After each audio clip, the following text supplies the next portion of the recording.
എല്ലാവർക്കും ET ടോക്സിലേക്ക് സ്വാഗതം. സ്വർണം വാങ്ങിക്കൂട്ടുന്നതിൽ മലയാളികൾ മുൻപന്തിയിലാണ്. പേഴ്സണൽ ലോൺ എടുക്കുന്ന കാര്യത്തിലും അങ്ങനെയൊക്കെ തന്നെയാണ്. ഇതിന് പിന്നിൽ ഒളിഞ്ഞിരിക്കുന്ന ഒരു കാര്യമുണ്ട്, മലയാളികളുടെ ഒരു സ്റ്റാറ്റസ് ട്രാപ്പ് എന്ന് പറയുന്നത്. എങ്ങനെയാണെങ്കിലും, അതായത് അക്കൗണ്ട് കാലിയായാലും വേണ്ടില്ല, കടം വാങ്ങിയിട്ടാണെങ്കിലും വേണ്ടില്ല, നമുക്ക് നാട്ടുകാരുടെയും കൂട്ടുകാരുടെയും വീട്ടുകാരുടെയും മുന്നിലൊക്കെ ഷൈൻ ചെയ്യണമെന്നൊരാഗ്രഹം തോന്നും. നമ്മുടെ അക്കൗണ്ട് കാലിയാകുന്നത് വരെ നമ്മൾ വലിയ കാറ് വാങ്ങും, വലിയ വീട് വെക്കും, വലിയ രീതിയിൽ കല്യാണം ഒക്കെ നടത്തി നമ്മളൊക്കെ പെട്ടുപോകാറുണ്ട്. ഇന്ന് നമ്മൾ സംസാരിക്കുന്നത് ഈ വിഷയത്തെക്കുറിച്ചാണ്. ഇതിനുള്ളിൽ നമ്മൾ 4 ചോദ്യങ്ങളാണ് ഉദ്ദേശിക്കുന്നത്. എന്താണ് ഈ സ്റ്റാറ്റസ് ട്രാപ്പ് എന്ന് പറയുന്നത്? രണ്ടാമത്തേത്, ഈ കല്യാണവും വീടും ഒക്കെ വെച്ചിട്ട് എങ്ങനെയാണ് മലയാളികൾ ഈ ട്രാപ്പിനുള്ളിൽ കുടുങ്ങിപ്പോകുന്നത്? ഇതിന്റെ പിന്നിലെ സൈക്കോളജി എന്താണ്? എങ്ങനെയാണ് നമ്മൾ ഇതിൽ നിന്നും പുറത്തു വരിക? ഈ കാര്യങ്ങളെക്കുറിച്ച് സംസാരിക്കാൻ ഷിനോദ് സാർ നമ്മളോടൊപ്പം ചേരുന്നു. നമസ്കാരം സാർ. നമ്മൾ എപ്പോഴും പറയാറുണ്ട് മലയാളികൾ ഭയങ്കര എഡ്യൂക്കേറ്റഡ് ആണ് എന്നൊക്കെ ഉള്ളത്. പക്ഷെ അതോടൊപ്പം തന്നെ ഇപ്പൊ ഞാൻ പറഞ്ഞ പോലെ തന്നെയുള്ള ഒരു എന്താ പറയുക, സ്റ്റാറ്റസ് ട്രാപ്പിൽ മലയാളികൾ ഈ ട്രാപ്പിലേക്ക് മലയാളികൾ വേഗം വീണു പോകാറുണ്ട്. എന്തുകൊണ്ടാണ് അങ്ങനെ സംഭവിക്കുന്നത്? അത് ആദ്യം നമുക്ക് ഈ സ്റ്റാറ്റസ് ട്രാപ്പ് എന്താണെന്ന് നോക്കാം. അത് വളരെ സിമ്പിളാണ്. സ്വന്തം നിലയോ വിലയോ ഒക്കെ കാണിക്കാൻ വേണ്ടിയിട്ട് നമ്മുടെ സാമ്പത്തിക ഭദ്രതയും മനസ്സമാധാനവും എല്ലാം കളഞ്ഞിട്ട് നമ്മൾ എന്ത് ചെയ്യാണ്, പണം ചിലവഴിക്കുന്ന ഒരവസ്ഥയാണ് നമുക്ക് വേണമെങ്കിൽ എളുപ്പത്തിൽ സ്റ്റാറ്റസ് ട്രാപ്പ് എന്നൊക്കെ പറയാം. വേറെ രീതിയിൽ പറയുകയാണെങ്കിൽ, നമുക്ക് ആവശ്യമില്ലാത്ത സാധനങ്ങൾ, നമ്മുടെ കയ്യിലില്ലാത്ത പണം എന്ന് വെച്ചാൽ കടം വാങ്ങിയിട്ട് നമ്മൾ ചിലവാക്കുന്നു. എന്തിനു വേണ്ടിയാണെന്നറിയോ? നമുക്ക് ഇഷ്ടമില്ലാത്ത ആളുകളെ കാണിക്കാൻ. ഇതിനെയൊക്കെ നമുക്ക് എന്ത് വിളിക്കാം? സ്റ്റാറ്റസ് ട്രാപ്പ് എന്ന് വിളിക്കാം. അപ്പോൾ നമുക്ക് ഇത് ഓരോ രീതിയിലാണ് വർക്ക് ചെയ്യുന്നത്. നമുക്കൊരു ഉദാഹരണത്തിന് കൊച്ചിയിലൊരു IT കമ്പനിയിൽ വർക്ക് ചെയ്യുന്ന ഒരു രാഹുൽ എന്ന് പറയുന്ന അയാളുടെ ഉദാഹരണം വെച്ച് നോക്കാം. അയാൾ ഓഫീസിൽ ജോലിക്കൊക്കെ ചേർന്നു. അയാളുടെ കയ്യിൽ നല്ലൊരു മൊബൈലുണ്ട്. ആ മൊബൈൽ വർക്ക് ചെയ്യുന്ന നല്ല മൊബൈലാണ്. അയാൾക്ക് അതുകൊണ്ട് യാതൊരു ബുദ്ധിമുട്ടില്ല, എല്ലാം പ്രോപ്പറായിട്ട് വർക്ക് ചെയ്യുന്നുണ്ട്. അങ്ങനെ ഇരിക്കും അയാൾ കാണുന്നു, അയാൾ കൂടി ഇരിക്കുന്ന മറ്റാളുകളുടെ കയ്യിലൊക്കെ എന്തുണ്ട്, വേറെ ചില മൊബൈലുകളുണ്ട്. ആ മൊബൈലുകൾ നല്ല ഫോട്ടോ കിട്ടുന്നു, നല്ല റിസൾട്ട് കിട്ടുന്നു, നല്ല ക്വാളിറ്റി കിട്ടുന്നു. അതുമായിട്ട് കമ്പയർ ചെയ്യുമ്പോൾ അയാൾ തിരിച്ചറിയുന്നു, എൻ്റെ ഫോൺ അത്ര നല്ല ഫോണൊന്നുമല്ല. വാസ്തവത്തിൽ അയാളുടെ ആവശ്യം നിറവേറ്റുന്ന ഫോണാണ് അയാളുടെ കയ്യിലുള്ളത്. പക്ഷെ അയാൾ ഈ ഒരു പീർ ഗ്രൂപ്പിൻ്റെ അല്ലെങ്കിൽ ചുറ്റുപാടിൻ്റെ കാര്യങ്ങൾ തിരിച്ചറിഞ്ഞിട്ട്, അല്ലെങ്കിൽ ആ ഒരു നല്ല ഫോട്ടോ എടുക്കുക, അല്ലെങ്കിൽ കമ്പാരിസൺ മനസ്സിലാക്കിയിട്ട് അയാൾ എന്ത് ചെയ്യാണ്, 50,000 ഒരു ഫോൺ വാങ്ങാൻ തീരുമാനിച്ചു. 24 മാസം EMI ഇട്ടിട്ടാണ് അയാൾ വാങ്ങുന്നത്. എന്ന് വെച്ചാൽ ഏകദേശം 2,100 രൂപ അയാൾ മാസത്തിൽ ഇതിനു വേണ്ടി EMI ആയിട്ട് കൊടുക്കുന്നു. അധിക ചിലവാണ് വരുന്നത്. വാസ്തവത്തിൽ അയാൾ ഉപയോഗിച്ചുകൊണ്ടിരുന്ന ഫോൺ പക്ക നല്ല ഫോണായിരുന്നു. ഈ ഫോണ് മാറ്റിയിട്ട് അയാൾ 50,000 രൂപയുടെ ഒരു ഫോൺ വാങ്ങുന്നുണ്ട്. ഇവിടെ ഒരു ഡെഡി റോട്ട് എന്ന് പറയുന്ന ഒരു ഇഫക്റ്റ് ഉണ്ട്. ഡെഡി റോട്ട് ഇഫക്റ്റ് എന്ന് പറഞ്ഞു കഴിഞ്ഞാൽ, ഒരു പുതിയ സാധനം കിട്ടിക്കഴിഞ്ഞാൽ നമുക്ക് പഴയതിനോടെല്ലാം ഒരു പുച്ഛായിരിക്കും. അങ്ങനെ ഇയാളുടെ കയ്യിൽ ഈ പുതിയ ഫോൺ വന്നല്ലോ. പുതിയ ഫോൺ വന്നപ്പോൾ അയാൾക്ക് അടുത്തത് അയാൾ ഉപയോഗിച്ചുകൊണ്ടിരിക്കുന്ന വാഗണർ കാറുണ്ട്. ഈ വാഗണർ കാറിന് അയാൾക്ക് ഇപ്പം പത്രാസ് പോരാ. കാരണം ബാക്കിയുള്ള കൂട്ടുകാർക്ക് ഓഫീസിലേക്ക് വരുന്നത് അതിനേക്കാൾ മികച്ച കാറിലാണ്. അപ്പോൾ അയാൾ എന്ത് വെച്ചാൽ വീണ്ടും ഒരു ചിലവ് വരുത്താണ്. ഒരു 15 ലക്ഷത്തിൻ്റെ ഒരു ഹാച്ച് ബാക്ക് കാർ അയാൾ വാങ്ങി. അങ്ങനെ ആ കാറ് അയാൾ വാങ്ങി അയാൾ ഓഫീസിലേക്ക് വരാൻ പോകുന്നത്. അപ്പോൾ അയാൾ പുതിയ ഫോണാണ് ഉപയോഗിക്കുന്നത്, അതിന് 50,000 കൊടുത്തു. പുതിയ കാറാണ് ഉപയോഗിക്കുന്നത്, അതും ലോണാണ്. ആ ലോൺ എടുത്തു. നിങ്ങൾക്കറിയാം ഒരു കാര്യം, ഒരു കാറ് അതിൻ്റെ ഷോറൂമിൽ നിന്ന് പുറത്തിറങ്ങിക്കഴിഞ്ഞാൽ ആ വാതിൽ കടന്നാൽ തന്നെ 15 മുതൽ 20% വില കുറയും. അപ്പോൾ കാറ് വാങ്ങുന്നു എന്ന് പറയുന്നത് ഒരു ഇൻവെസ്റ്റ്മെൻ്റ് ആണെന്ന് നമുക്ക് ഒരിക്കലും പരിഗണിക്കാൻ പറ്റില്ല. എന്നിട്ടോ ഈ കാറ് ലോൺ എടുത്ത് വാങ്ങിയ ഈ കാറ് കൊണ്ടുപോയി നിർത്തുന്നത് എവിടെയാണ്? 60 ലക്ഷം ലോൺ എടുത്ത് വാങ്ങിയിരിക്കുന്ന വീടിന് മുന്നിലാണ്. എന്നുവെച്ചാൽ 15 ലക്ഷം ലോൺ എടുത്ത കാറ് അത് കൊണ്ടുപോയി നിർത്തുന്നത് 60 ലക്ഷം ലോൺ എടുത്ത് വാങ്ങിയ വീടിന് മുന്നിലാണ്. കയ്യിലിരിക്കുന്ന മൊബൈലോ 50,000-ൻ്റെയാണ്, അതും ലോണാണ്.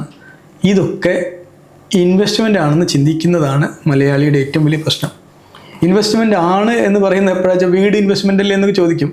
വീട് നമുക്ക് കൊക്കിൽ ഒതുങ്ങാവുന്ന രീതിയിലുള്ള സംഗതിയാണെങ്കിൽ അത് ഇൻവെസ്റ്റ്മെൻ്റ് ആണ്, നമുക്കൊരു പരിധി വരെ പറയാം. പക്ഷേ ബാക്കിയുള്ള എല്ലാം ഇൻവെസ്റ്റ്മെൻ്റ് ആണോ വെച്ചാൽ ഇൻവെസ്റ്റ്മെൻ്റ് അല്ല. ഇവിടെയാണ് ആവശ്യവും ആഡംബരവും തമ്മിലുള്ള വ്യത്യാസമുള്ളത്. ഫലത്തിൽ ഈ ഒരു സോഷ്യൽ സ്റ്റാറ്റസ് ട്രാപ്പിലാണ് രാഹുൽ പോയി പെട്ടിരിക്കുന്നത്. മൊബൈൽ ഒരു കുഴപ്പമില്ലാത്ത മൊബൈലാണ്, പക്ഷെ അപ്പുറത്ത് ഐഫോണിൽ നല്ല ഫോട്ടോ കാണുമ്പോൾ, അല്ലെങ്കിൽ വിവോൻ്റെ പുതിയ മോഡലിൽ നല്ല ഫോട്ടോ കാണുമ്പോൾ അതിൻ്റെ ഒരു പ്രലോഭനത്തിലാണ് ആ ഫോൺ വാങ്ങുന്നത്. കാറ് കൃത്യമായിട്ട് അയാൾ ഓഫീസിലെത്തിക്കുന്ന, അയാൾ കൃത്യമായിട്ട് യാത്ര ചെയ്യുന്ന നല്ല കാറാണ്. പക്ഷേ ഈ കാറ് പഴഞ്ചനായിപ്പോയി. കാരണം അയാളുടെ കയ്യിൽ ഫോൺ കുറച്ച് പത്രാസ് കൂടിയ ഫോണാണ്. അതുകൊണ്ട് ഇനി കാറും കുറച്ച് അപ്ഡേറ്റ് ആക്കണം. പിന്നെ വീടും, എല്ലാവർക്കും വീടൊക്കെ ആയി. ആളുകളൊക്കെ ചോദിക്കുന്നുണ്ട് വീട് എന്താ നന്നാക്കാത്തത്, അല്ലെങ്കിൽ പുതിയ വീടെന്താ ഉണ്ടാക്കാത്തത്. അയാൾ 60 ലക്ഷം വെച്ച്, അപ്പോൾ 60ഉം 15ഉം അപ്പോൾ എത്ര 75ഉം പിന്നെ ഒരു 50,000. 50,000. അപ്പം ചുരുക്കി പറഞ്ഞാൽ ഈ ലോൺ അടയ്ക്കാനല്ലേ പുള്ളിയുടെ ബാക്കിയുള്ള ഈ സോഷ്യൽ സ്റ്റാറ്റസിന് വേണ്ടി പുള്ളി എന്താ ചെയ്യുന്നത്? കിട്ടുന്ന ശമ്പളം ലോണൊക്കെ അടച്ചു കഴിഞ്ഞ് ബാക്കി എന്തെങ്കിലും ചില്ലറ ബാക്കി ഉണ്ടെങ്കിൽ അത് ഉണ്ടാവുള്ള അയാൾക്ക്. എന്തിനു വേണ്ടിയിട്ടാണ്? ഈ നാട്ടുകാരെയൊക്കെ ബോധ്യപ്പെടുത്താനും ഈ കൂട്ടുകാരെയൊക്കെ അവരുടെ മുന്നിലൊക്കെ ഒരു ബഹുമാനമൊക്കെ കിട്ടാൻ വേണ്ട. ഒരിക്കലും പണം കൊടുത്ത് വാങ്ങാവുന്ന ഒരു സംഗതിയല്ല. കടയിൽ പോയ സാധനമൊക്കെ പണം കൊടുത്ത് കിട്ടും. ഈ ബഹുമാനം എന്നൊക്കെ പറയുന്നത് പണം കൊടുത്ത് വാങ്ങാവുന്ന ഒന്നല്ല. ബഹുമാനം എന്ന് പറയുന്നത് നമ്മുടെ പെരുമാറ്റം കൊണ്ടോ അതുപോലെ തന്നെ തീർച്ചയായിട്ടും നമ്മുടെ സാമ്പത്തിക അച്ചടക്കം കൊണ്ടും നമുക്ക് കിട്ടുന്ന ഒന്നാണ്. ഇപ്പോൾ ഇങ്ങനെയൊക്കെ ഈ വലിയ കാറിലൊക്കെ വന്നിറങ്ങി മൊബൈൽ ഫോണൊക്കെ ആയി വീടൊക്കെ ആയി, പൈസ ഇല്ലേ ലോണ് തിരിച്ചടയ്ക്കാൻ. ഫ്രണ്ടിനോട് 50,000 രൂപ കടം ചോദിച്ചു കഴിഞ്ഞാൽ അവിടെ തീർന്നു. കാരണം എന്താ? ഫ്രണ്ട് പിന്നെ അത് അഗ്രസീവായില്ലേ. കാരണം ആ ഫ്രണ്ടിൻ്റെ അടുത്ത് പണം വാങ്ങുന്നതോടുകൂടി നമ്മൾ കടപ്പെട്ടില്ലേ. വാസ്തവത്തിൽ അവിടെ ബഹുമാനം പോയി. നേരെ മറിച്ച് നമ്മൾ മികച്ച സാമ്പത്തിക ആസൂത്രണവും നല്ല പെരുമാറ്റവും ഒക്കെ ആണെങ്കിൽ അവിടെ കിട്ടുന്ന ബഹുമാനം ഒരിക്കലും പണം കൊടുത്താൽ അല്ലെങ്കിൽ പണം കൊണ്ട് ഈ രീതി നമുക്ക് ഉണ്ടാക്കാൻ പറ്റില്ല. ഇതൊരു വലിയ സോഷ്യൽ സ്റ്റാറ്റസ് ട്രാപ്പാണ്. മലയാളികൾ ഏറ്റവും കൂടുതൽ ഇൻവെസ്റ്റ് ചെയ്യുന്ന ഒരു കാര്യമാണ് കല്യാണം. വലിയ രീതിയിൽ ആർഭാടമായി മലയാളികൾ കല്യാണം നടത്താറുണ്ട്. ഇപ്പൊ അതിൽ ചെറിയ വ്യത്യാസങ്ങളൊക്കെ ഉണ്ടെങ്കിലും അതുപോലെ സ്വർണത്തിൽ വലിയ ഇൻവെസ്റ്റ്മെന്റ് നടത്താറുണ്ട്. അപ്പം ഇതൊക്കെ ഒരു നഷ്ടമായി നമ്മൾ കരുതേണ്ടതുണ്ടോ? നോക്ക്, ഈ ഒരാള് എങ്ങനെ കല്യാണം നടത്തുന്നു? ഉദാഹരണത്തിന് അംബാനിയുടെ മകന് 10 കോടി ചിലവാക്കി കല്യാണം കഴിക്കുന്നു എന്ന് കണ്ടിട്ട് നമ്മൾ പോയിട്ട് അങ്ങനെ കഴിച്ചിട്ട് വല്ല കാര്യമുണ്ടോ? അപ്പോൾ നമ്മൾ ആദ്യം കാണേണ്ടത് നമ്മുടെ വരവ് നമ്മൾ കാണണം, നമ്മുടെ ചിലവ് നമ്മൾ കണക്കാക്കിയിട്ട് നമ്മൾ അതിനനുസരിച്ച് വേണം കല്യാണ ചിലവുകളെല്ലാം പ്ലാൻ ചെയ്യാൻ. അപ്പുറത്തെ വീട്ടിലും ഇപ്പുറത്തെ വീട്ടിലും അതിൻ്റെ അപ്പുറത്തെ വീട്ടിലും അവരിങ്ങനെ കഴിച്ചു എന്നതുകൊണ്ട് നമുക്ക് അങ്ങനെ കഴിക്കണമെന്ന് നമ്മൾ നിർബന്ധിതമാകുമ്പോഴാണ് ഈ പ്രശ്നം വരുന്നത്. ഞാൻ ഒരു വീട് ഒരു വീട് വെക്കാൻ പ്ലാൻ ചെയ്യുമ്പോൾ നടക്കുന്ന ഒരു കാര്യം പറയാം. സാധാരണഗതിക്ക് ഒരു സാധാരണ 4 പേരുള്ള 5 പേരുള്ള അല്ലെങ്കിൽ 6 പേരുള്ള ഫാമിലിക്ക് നമുക്ക് ഒരു 3 BHK വീട് മതി. അതിന് നമുക്ക് 1500 സ്ക്വയർ ഫീറ്റ് ഏകദേശം മതിയാവും.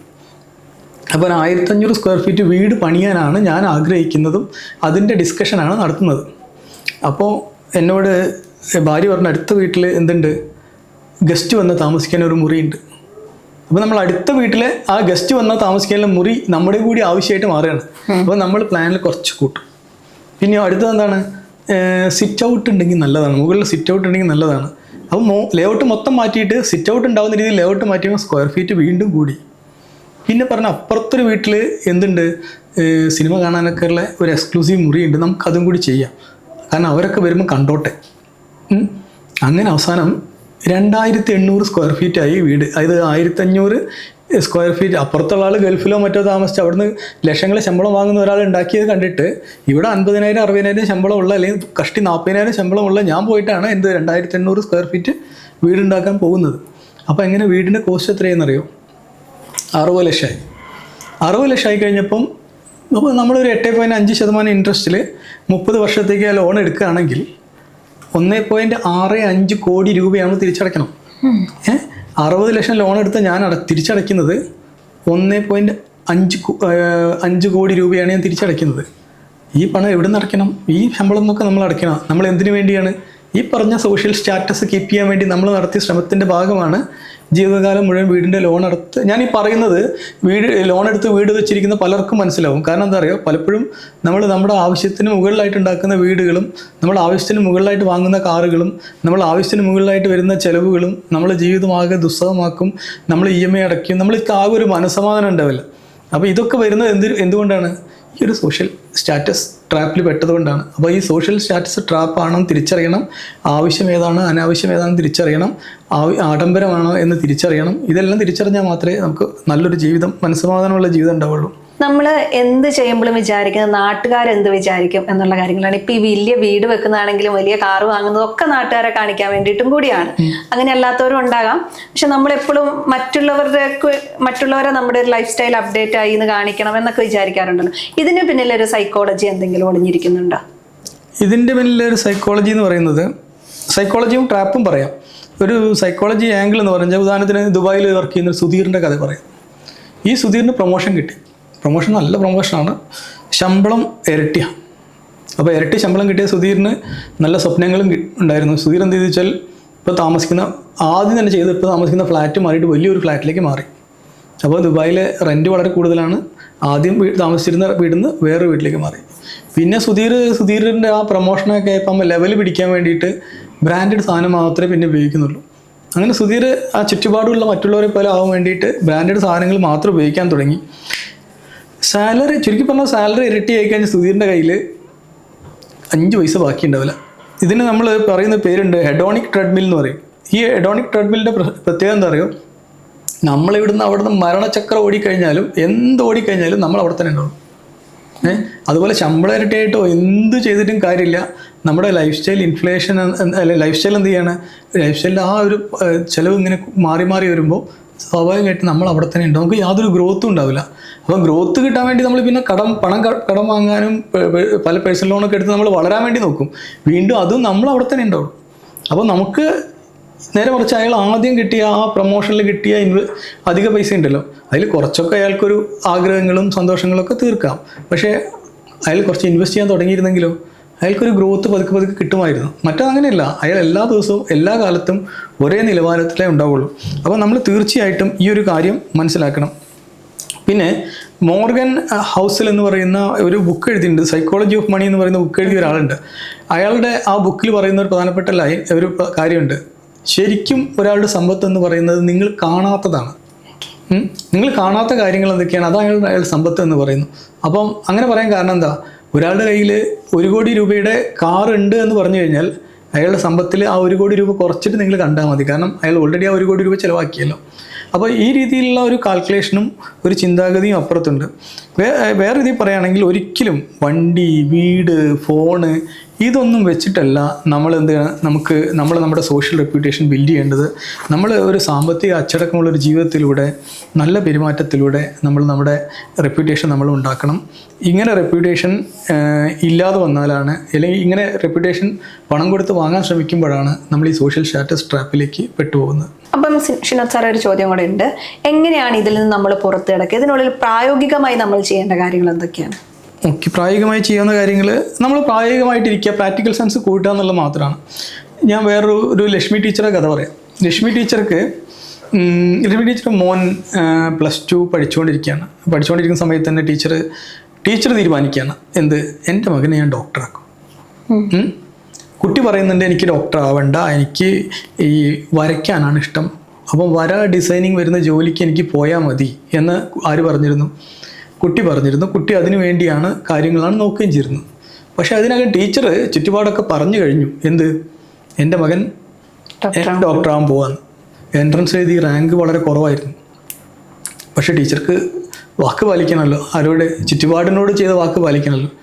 ടീച്ചർ 60 ലക്ഷം ലോൺ എടുത്തു.